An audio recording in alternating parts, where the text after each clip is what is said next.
An inheritance in divorce is divided by the court. They have the right to divide it 50-50, or they can allocate it differently.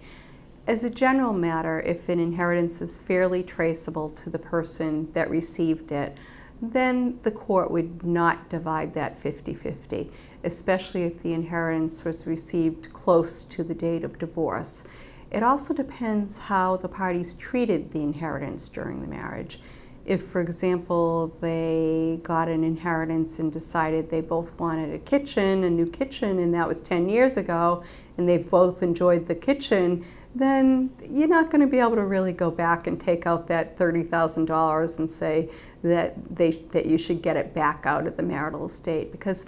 something with the terminology there is it's woven into the fabric of the marriage. So if the inheritance is woven into the fabric of the marriage, then it probably will be treated as a marital asset subject to 50-50 division. If, however, it was segregated and treated as a separate asset by the parties, and for instance in an investment account in one name only and never put into joint names, and the non-inheriting spouse didn't even know how much it was or where it was, then it's much more likely to be considered a less than 50-50 division, and sometimes entirely excluded from the division of the marital estate.